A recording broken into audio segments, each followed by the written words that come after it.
En Guinée, la biodiversité est un trésor en danger. Classé parmi les 34 points chauds de biodiversité mondiale, le pays abrite des écosystèmes riches et variés, essentiels à la survie de nombreuses espèces et au bien-être de ses habitants.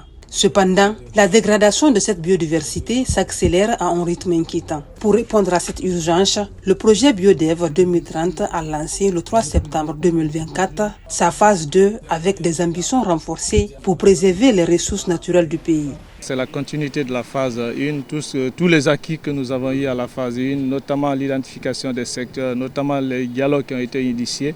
Et cette fois-ci, nous voulons mettre un accent beaucoup plus sur deux dimensions au niveau national. Nous avons la dimension de la réforme des politiques publiques sectorielles pour voir quelles sont par exemple les politiques du côté de l'agriculture qui ne prennent pas en compte totalement les aspects de biodiversité et quel appui nous pouvons faire à ce niveau-là pour que les politiques en prennent davantage compte. Dans cette phase, nous allons mettre l'accent sur un territoire pilote, c'est-à-dire nous allons organiser le dialogue avec les acteurs de ce territoire qui va nous permettre justement d'identifier les besoins et de mettre en place un projet concret qui sera financé dès la fin de la phase 2. La Guinée a signé la Convention sur la diversité biologique depuis 1992 et reste engagée à préserver ses ressources naturelles. En lançant cette nouvelle phase du projet BioDev, le pays confirme sa volonté d'aligner ses pratiques de développement sur les objectifs mondiaux de conservation de la biodiversité. Aujourd'hui, nous avons des politiques sectorielles qui sont agressives parce que la Guinée a de grandes ambitions de développement socio-économique. Nous avons un secteur minier qui est mondialement reconnu et nous sommes dans une phase de boom minier. Nous avons un secteur agricole qui veut mettre l'accent sur l'autosuffisance alimentaire. Nous sommes en phase d'industrialisation. Il est important que le ministère de l'Environnement prenne toutes ses responsabilités, mette toutes ses chances de son côté pour pouvoir encadrer, si vous voulez, au plan environnemental et notamment en matière de conservation de la biodiversité, ces nouveaux défis qui se présentent à nous. Et c'est dans ce cadre qu'effectivement le projet BioDev va nous donner des outils et des moyens pour faire en sorte qu'on puisse avoir un développement harmonieux, prenant en compte la biodiversité et résolument engagé et orienté vers le développement durable.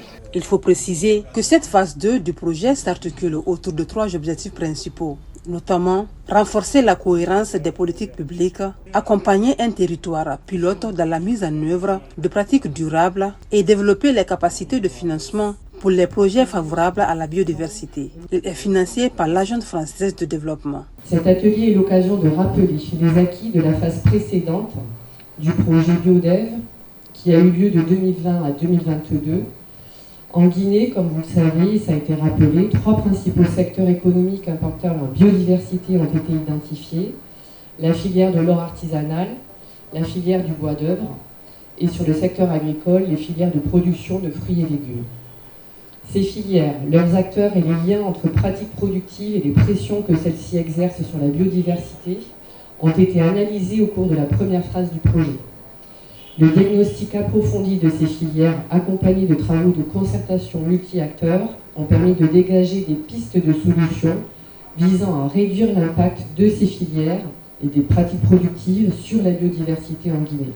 Pendant cet atelier, les acteurs de la biodiversité en Guinée ont passé en revue les résultats de la première phase du projet achevé pour rappel en 2021. Celle-ci a permis de dresser un diagnostic clair des menaces qui pèsent sur la biodiversité en identifiant les secteurs économiques responsables comme l'agriculture et l'exploitation minière. Nous connaissons des zones importantes pour les plantes. Ces zones importantes-là ont été ciblées lors de la réalisation d'un projet qui a tenu compte non seulement de la recherche en biodiversité végétale, des menaces qui pèsent sur la biodiversité et aussi des habitats menacés. Il y a un second objectif de ce projet qui consiste à identifier un territoire pilote. Le territoire pilote, ça va nous permettre d'être plus près des communautés. Mais ce territoire, comme vous l'avez constaté, son choix va être basé sur des critères bien définis. Il faut que ce soit un critère où il y a un fort enjeu de biodiversité, un territoire où vraiment il y a des initiatives existantes en termes de conservation de la biodiversité, un territoire où les communautés sont vraiment motivées à s'impliquer dans les actions de conservation de la biodiversité. Avec l'appui de l'Union internationale pour la conservation de la nature UICN, et le soutien financier de l'Agence française de développement AFD, la République de Guinée s'engage à tracer une voie durable alliant protection de la biodiversité et développement économique durable. Le projet BioDev 2030 est donc un pas crucial vers un avenir où l'homme et la nature cohabitent en harmonie.